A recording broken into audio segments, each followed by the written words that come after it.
When you check the expiration date on like a loaf of bread, you probably think you're checking for freshness, right? Absolutely. Everyone does. Yeah, but biologically speaking, you might just be checking the shelf life of dead matter. Today, we're asking a pretty uncomfortable question about what you're actually putting in your mouth. Right, because every single bite you take is either actively regenerating your cells or it's actively degrading them. I mean, there's zero neutral territory in biology. You're either building a stronger machine or you're systematically rusting it from the inside out. Welcome to the deep dive. We are jumping into some really intense, fascinating source material today. We really are. It's an excerpt from episode 41 of a series. The series is called Mission Experience Energetic Citizen. Quite a title. Yeah, and the specific title of today's source is Dietary Purification, the Biochemistry of Living Fuel. And I'll admit, when I first hear a phrase like dietary purification, my brain just immediately assumes we're about to get, like, a lecture from a wellness influencer. Oh, right. Selling you a $40 green juice cleanse or something. Exactly. But this isn't that. It's really about the mechanics of how our bodies run. So the source actually mentions that the previous topic in this series was about speech restraint. Right. Behavioral discipline. Yeah. Managing the energy and the words coming out of your mouth. Yeah, but today, the focus shifts completely inward to the physical. We're talking about the fuel that builds literally every single cell in your body. So the mission of our deep dive today is to decode this chemical system of dietary purification. By looking at two radically different ways to eat, yeah. Right. And figuring out what it actually means for your health and your aging process. Because, I mean, why does this matter to the listener right now? Well, we all eat every day, right? It's the most routine thing we do. But this source asks us to seriously question whether we are, fueling a highly sophisticated machine or if we're just filling a dustbin. A dustbin, yeah. I love that imagery. Well, actually, I hate it, but it's so vivid. Let's start by looking at the wrong way to fuel the machine, just to understand the baseline problem. Yeah, let's look at the first profile we get from the text. A guy named Seth Karodimal. Right, Seth. For Seth, food is entirely about taste. He's just chasing that sensory hit on the tongue. Right. Nothing else matters to him. Right. And his menu is just a master class in toxic, ultra-processed consumption. The text specifically lists what he consumes. It's canned juices, refined oil, excessive sugar, and a lot of this stuff called maida. Yeah, maida. It's essentially a heavily refined white flour. Okay. To make it, the manufacturers strip away all the fibrous bran, and all the nutrient-dense germ. So what's left? Basically nothing but pure, highly glycemic starch. It's completely devoid of life. Wow. Okay, let's unpack this a bit. Because if you think about it, putting Seth's diet into a human body, it's like putting cheap contaminated gas into a high-performance sports car, right? Oh, that's exactly what it is. And the text has this really striking metaphor. It says, Seth uses his stomach like a dustbin. So why is the dustbin metaphor so perfectly accurate for these processed foods? Well, what's fascinating here is the psychology of it. Being a slave to taste versus understanding the biological cost. When you operate like Seth, you literally treat your stomach like a trash can. You toss things in, close the lid, and just forget about it. You assume the body will just magically sort it out. Right, passively sort it out and sweep it away. Right. But the body isn't passively receiving this food. It's actually actively struggling. Struggle against what exactly? Against the inflammation and the arterial blockages caused by all these refined ingredients, your gastrointestinal tract and your liver. They're hyperactive chemical processing plants. They have to physically dismantle whatever you send down the chute. And the biological results for Seth are pretty grim. The text mentions an inflamed liver and the accumulation of, quote, garbage in his arteries. Yeah, literal garbage. I mean, when he drinks that canned juice and eats a plate of refined maida, his body just goes to war. It's a full-scale microscopic battle. The excess sugar causes this massive unnatural spike in blood glucose. Your pancreas panics, it floods the system with insulin. Meanwhile, your liver is just overwhelmed trying to detoxify the synthetic preservatives. So it's basically internal chaos. Total chaos. All this extreme biochemical friction causes systemic inflammation.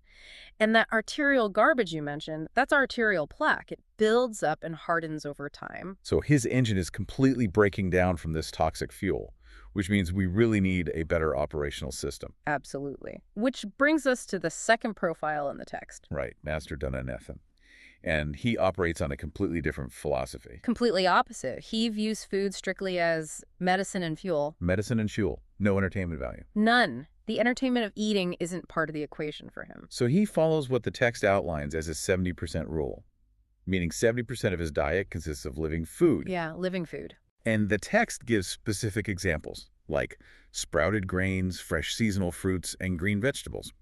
But here's where it gets really interesting to me. The text says Dinanath completely ignores package expiry dates. He ignores them completely. And instead, he relies on, quote, nature's freshness.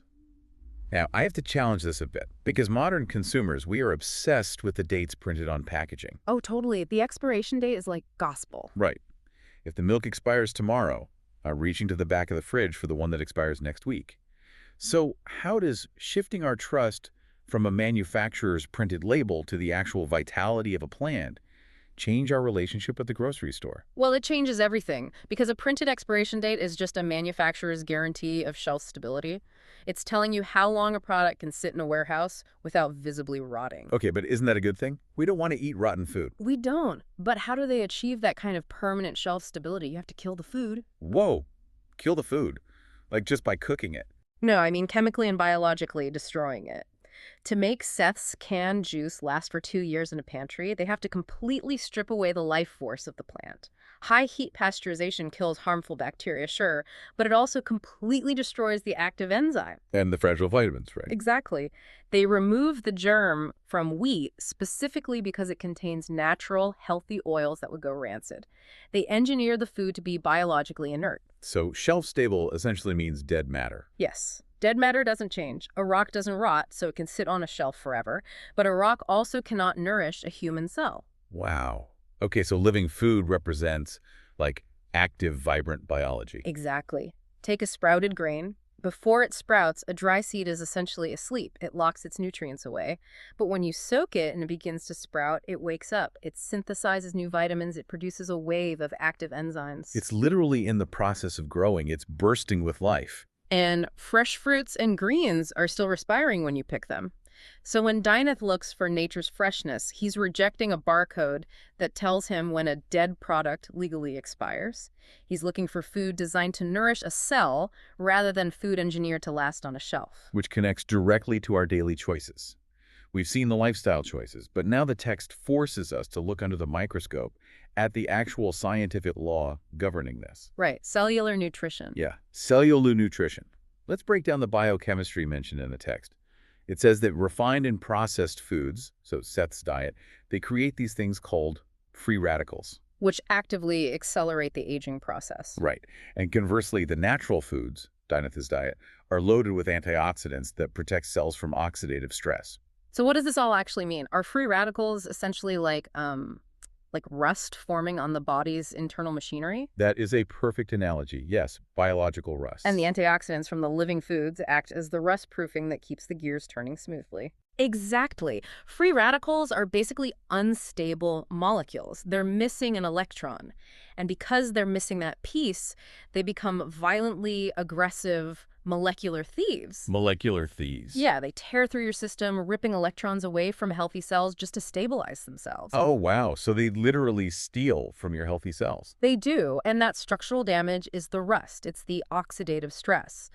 But antioxidants, they're unique. They have an extra electron to spare. Oh, I see. So they can generously donate an electron to a free radical, completely neutralizing the thief without becoming unstable themselves. They stop the chain reaction dead in its tracks. So Seth is just dumping millions of these molecular thieves into his system every day, and Dinanath is constantly supplying his body with rust proofing. Exactly.